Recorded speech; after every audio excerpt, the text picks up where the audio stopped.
കാവേരിയുടെ ഉള്ളെന്ന് പിടഞ്ഞു. 4 വയസ്സുകാരി കുഞ്ഞ് തനിച്ചായി പോയിരിക്കുന്നു.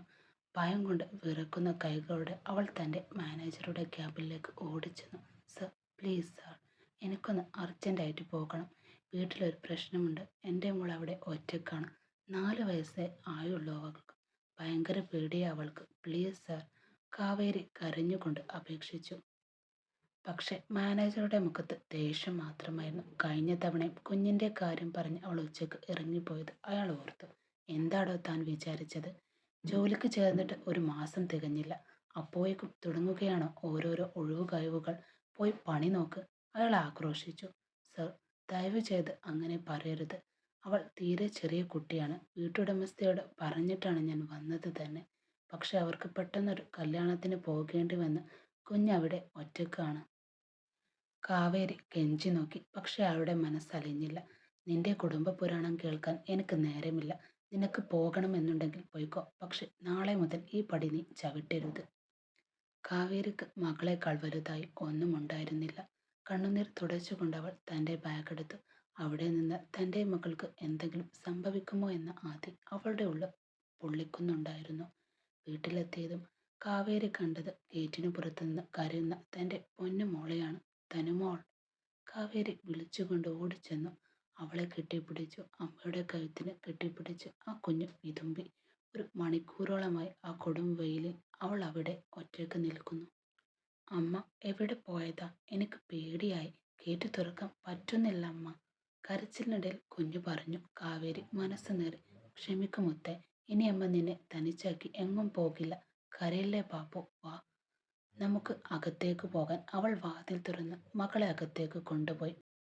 മകൾക്ക് ഇഷ്ടമുള്ള വേഷം മാറ്റിക്കൊടുത്ത് അവൾ അടുക്കളയിലേക്ക് നടന്നു. മകൾക്ക് ഏറ്റവും ഇഷ്ടമുള്ള ഉരുളക്കിഴങ്ങ് ബജി ഉണ്ടാക്കുമ്പോഴും കാവേരിയുടെ കണ്ണുകൾ നിറഞ്ഞു. ആരുമില്ലാതെ ഈ കുഞ്ഞിനെ വളർത്താൻ താൻ എന്തുമാത്രം കഷ്ടപ്പെടണം. ഒരു തണലായി ആരെങ്കിലും കൂടെ ഉണ്ടായിരുന്നെങ്കിൽ എന്നവൾ ഒരു നിമിഷം ആഗ്രഹിച്ചു പോയി. നീ ഒരു തവണയെങ്കിലും എൻ്റെ മുന്നിൽ വരണമായിരുന്നു ഇന്ദ്രജിത്ത്. അത്രക്ക് തകർന്നു പോയി ഞാൻ. വെറുത്തുപോയി നിന്നെ, അവൾ മനസ്സിൽ മന്ത്രിച്ചു. മകൾക്ക് ഭക്ഷണം കൊടുത്ത് അവളുടെ നെറ്റിയിൽ ചുംബിക്കുമ്പോഴും കാവേരിയുടെ ഉള്ളിൽ ഭാവിയെക്കുറിച്ചുള്ള ആശങ്കകളായിരുന്നു അപ്പോഴും. ദൈവം തങ്ങളെ കൈവിട്ടോ എന്ന് പോലും അവൾ ചിന്തിച്ചു പോയി. അടുത്ത ദിവസം ശനിയാഴ്ചയിൽ മകൾക്ക് അവധിയായിരുന്നു. ജോലി കഴിഞ്ഞതുകൊണ്ട് കാവേരി പുതിയൊരെണ്ണം കണ്ടെത്തണം. സുശീലാമ്മയുടെ വീട്ടിലെ പത്രം എടുത്ത് നോക്കിയപ്പോൾ ഒരു ഹോട്ടൽ ഇൻ്റർവ്യൂ ഉള്ളത് കണ്ട് അവൾ ആ മോൾക്ക് നല്ലൊരു കുപ്പായമൊക്കെ ഇടുവെച്ച് മോളെയും കൂട്ടി അവിടേക്കായി തിരിച്ചു. Moon light hotel. അതിൻ്റെ ഉടമ മറ്റാരുമായിരുന്നില്ല, ഇന്ദ്രജിത്ത് വർമ്മ. ഇൻ്റർവ്യൂവിന് കയറുന്നതിന് മുമ്പ് കാവേരി മകളോട് പറഞ്ഞു. തനുമോൾ, അമ്മ വരുന്നത് വരെ ഇവിടെ തന്നെ ഇരിക്കണേ. പോകുമ്പോൾ ഐസ്ക്രീം വാങ്ങിത്തരാം. ഗുഡ് ഗേൾ ആയിട്ടിരിക്കണേ. അവൾ അടുത്തുള്ള ഒരു പെൺകുട്ടിയോട് തൻ്റെ മകളെ ഒന്ന് നോക്കണമെന്ന് ഏൽപ്പിച്ചു. പക്ഷെ ആ പെൺകുട്ടിയാകട്ടെ ഫോണിൽ മുഴുകിയിരിക്കുകയാണ്. അതേസമയം ആ ഹോട്ടൽ മുകൾ ഫ്ലോറിൽ ഇന്ദ്രജിത്തിൻ്റെ അച്ഛൻ ശങ്കർ സംസാരിച്ചിരുന്നു.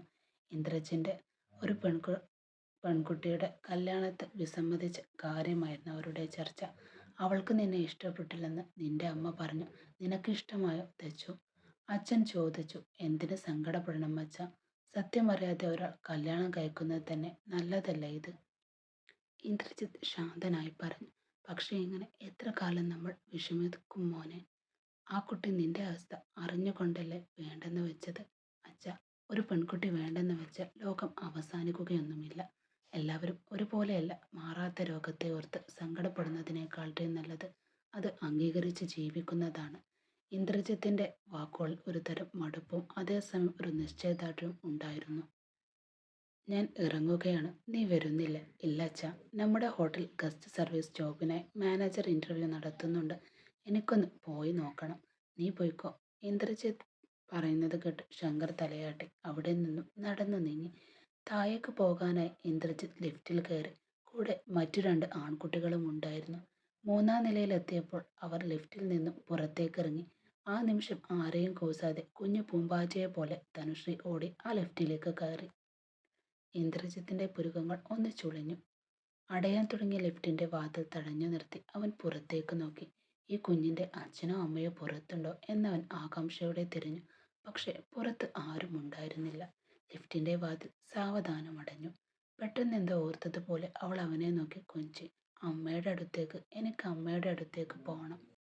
ഓഹോ, നിന്റെ പേരെന്താ? അവളുടെ തുടുത്ത കവളിൽ ഒരു കുഞ്ഞുമ്മ നൽകിക്കൊണ്ട് ഇന്ദ്രജിത്ത് ചോദിച്ചു. തനു. അവൾ മറുപടി നൽകി. കൊഞ്ചിയുള്ള സംസാരമായതിനാൽ അവൾ പറഞ്ഞത് വ്യക്തമായില്ലെങ്കിലും അവളുടെ പേര് തനു എന്നാണെന്ന് ഇന്ദ്രജിത്തും കരുതി. ക്യൂട്ട് നെയിം തനു.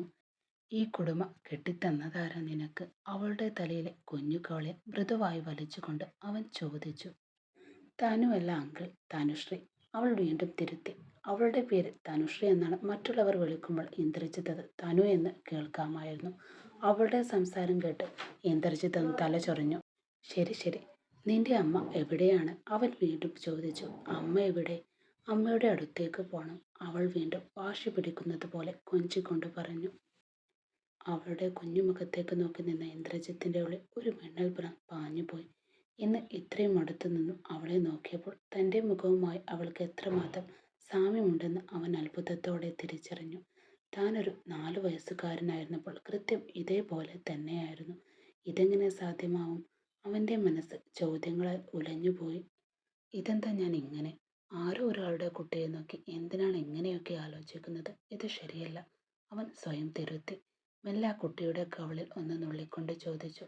നിന്റെ അമ്മയെ വിട്ട് എന്തിനാ നീ ഇങ്ങോട്ട് വന്നേ? ഇങ്ങനെയാണോ കൊച്ചുകുട്ടികൾ വരുന്നത്?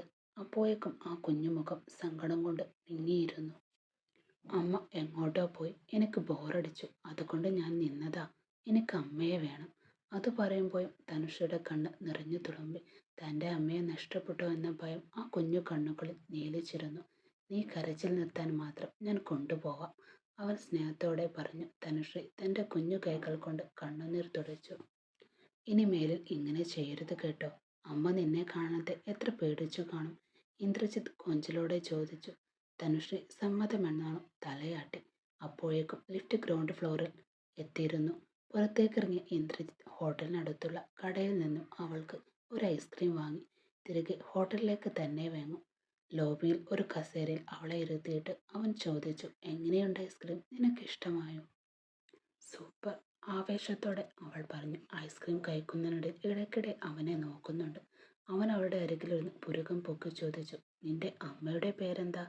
കാവേരി, അവൾ പതുക്കെ പറഞ്ഞു. ഇന്ദ്രജിത്ത് ഒന്ന് ഞെട്ടി. കാവേരി എന്നോ? അവൻ ആ പേര് ഒന്നുകൂടി ഉള്ളിൽ ഉരുവിട്ടു. ശരി, അച്ഛൻ്റെ പേരെന്താ? അവൻ വീണ്ടും ചോദിച്ചു. ആ കുട്ടിക്ക് എന്ത് പറയണമെന്ന് അറിയില്ലായിരുന്നു. അച്ഛൻ്റെ പേര് അറിയില്ലാമെങ്കിൽ അറിയില്ലേ പറയാൻ പറ്റൂ? ഇല്ല, ഐസ്ക്രീം നുണയുന്നതിനിടയിൽ അവൾ പറഞ്ഞു. ഇന്ദ്രജിത്ത് നെറ്റിച്ചുളിഞ്ഞു. ഇല്ല എന്ന് പറഞ്ഞാൽ നിനക്ക് അച്ഛനില്ല മോളെ? അവളുടെ മുടിയിഴകൾ ഒതുക്കി വെച്ചുകൊണ്ട് അവൻ ചോദിച്ചു. ഇല്ല, അമ്മ മാത്രമേ ഉള്ളൂ. ആ കുഞ്ഞു ശബ്ദം അത് കേട്ടപ്പോൾ ഇന്ദ്രജിത്തിൻ്റെ ഉള്ളിൽ ഒരു വിങ്ങൽ അനുഭവപ്പെട്ടു. അച്ഛൻ മരിച്ചു പോയിരിക്കുമെന്നാണ് അവൻ കരുതിയത്. അറിയാതെ തന്നെ അവൻ ആ കുഞ്ഞിനെ ചേർത്ത് പിടിച്ചു. അമ്മൂമ്മയും അപ്പൂപ്പനും ഉണ്ടോ? അവൻ അടുത്ത ചോദ്യം ചോദിച്ചു. അപ്പോഴാണ് ഇന്ദ്രജിത്തിൻ്റെ ഫോൺ ബെല്ലടിച്ചത്. ഫോൺ എടുത്തവൻ്റെ മുഖം പെട്ടെന്ന് ഗൗരവമായി. തൻ്റെ അച്ഛൻ ശങ്കറാണ് വിളിക്കുന്നത്. പറയൂ അച്ഛ, ഇന്ദ്രജിത്ത് പറഞ്ഞു. മോനെ, ഒരു കുട്ടിയെ മിസ്സിംഗ് ആണെന്ന് കേട്ടു. നമ്മുടെ ഹോട്ടലിലാണോ? നീ എവിടെ ഇപ്പോൾ? അച്ഛൻ്റെ ശബ്ദത്തിൽ പരിഭ്രമം ഉണ്ടായത്. ഞാൻ ഗ്രൗണ്ട് ഫ്ലോറിലുണ്ട് അച്ഛ. ആ കുട്ടി എൻ്റെ അടുത്തുണ്ട്. ലിഫ്റ്റിൽ വെച്ചാണ് എനിക്ക് അവളെ കിട്ടിയത്. കൂടെ ആരുമില്ലായിരുന്നു. അപ്പോൾ ആ കുട്ടി നിന്റെ അടുത്താണോ? ഭാഗ്യം മോനെ, നീ അവിടെ തന്നെ നിൽക്ക്, ഞാൻ ഇതാ വരുന്നു. ഫോൺ വെച്ച ശേഷം ഇന്ദ്രജിത്ത് തൻ്റെ അച്ഛനായി കാത്തിരുന്നു. അല്പസമയത്തിനകം ശങ്കർ അവിടേക്ക് ഓടിയെത്തി. ഇതാണോ ആ കുട്ടി? അദ്ദേഹം ചോദിച്ചു. അതെ അച്ഛ, കുട്ടിയുടെ അമ്മയുടെ പേര് കാവേരി എന്നാണ്. 3rd ഫ്ലോറിൽ വെച്ചാണ് കുട്ടി വഴിതെറ്റി വന്നത്.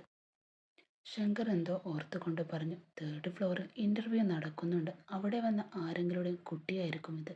ഞാൻ മാനേജറെന്ന് വിളിച്ചന്വേഷിക്കാം. അദ്ദേഹം ഫോൺ എടുക്കാൻ തുടങ്ങിയപ്പോൾ ഇന്ദ്രജിത്ത് പറഞ്ഞു. അച്ഛ, ഒരു നിമിഷം. ശങ്കർ അവനെ സംശയത്തോടെ നോക്കി. എന്താ മോനെ? ഒരു പക്ഷേ ഈ കുട്ടിയുടെ അമ്മ ഇൻ്റർവ്യൂവിന് വന്നതാണെങ്കിൽ ആ ജോലി അവർക്ക് തന്നെ കൊടുക്കണം. കുട്ടിയെ നോക്കാൻ മറ്റാരുമില്ലാത്തൊരു പാവം സ്ത്രീയാണെന്ന് തോന്നുന്നു അവർ. ഇന്ദ്രജിത്തിൻ്റെ വാക്കുകൾ കേട്ടപ്പോൾ ശങ്കറിൻ്റെ മനസ്സിൽ ഒരു സന്തോഷം തോന്നി. ശരി മോനെ, നമുക്ക് നോക്കാം. അദ്ദേഹം മാനേജറെ വിളിച്ച് സംസാരിച്ചു. അതേസമയം ഇൻ്റർവ്യൂ കഴിഞ്ഞ് പുറത്തേക്കിറങ്ങിയ കാവേരി തൻ്റെ മകളെ കാണാതെ പരിഭ്രമിച്ച് നടക്കുകയായിരുന്നു. കണ്ണിൽ ഇരുട്ട് കയറുന്നത് പോലെ അവൾക്ക് തോന്നി. ധനുശ്രീ, അവൾ ഉച്ചത്തിൽ വിളിച്ചു. കരഞ്ഞുകൊണ്ട് ഹോട്ടലിലെ ഓരോ മൂലയിലും തിരഞ്ഞു. പെട്ടെന്ന് ആരോ അവളെ വിളിച്ചു. നമ്മുടെ സാറിൻ്റെ അടുത്തുണ്ട് കുട്ടി. താഴെ ഗ്രൗണ്ട് ഫ്ലോറിലുണ്ട്. നിങ്ങളെ അങ്ങോട്ട് കൂട്ടിക്കൊണ്ടുവരാൻ പറഞ്ഞു. ആ വാക്കുകൾ കേട്ടപ്പോൾ കാവേരിക്ക് ജീവൻ തിരികെ കിട്ടിയതുപോലെ തോന്നി. അവൾ ലിഫ്റ്റിലേക്ക് ഓടി. താഴെ എത്തിയപ്പോൾ ശങ്കറും തനുശ്രീയോടൊപ്പം നിൽക്കുന്നുണ്ട്. അവൾ കണ്ടു. ഓടിച്ചെന്നവൾ കുട്ടിയെ കെട്ടിപ്പിടിച്ചു. എന്തിനാ മോളെ നീ ഇങ്ങനെ ചെയ്തത്? അമ്മ എത്ര പേടിച്ചെന്നറിയോ? അവൾ ദേഷ്യത്തോടെയും സങ്കടത്തോടെയും മകളെ ശകാരിച്ചു. എനിക്ക് ബോറടിച്ചമ്മേ, അതുകൊണ്ടാ ഞാൻ വന്നത്. ഐസ്ക്രീം കഴിക്കുന്ന തിരക്കിലായിരുന്നു അപ്പോഴും തനുശ്രീ.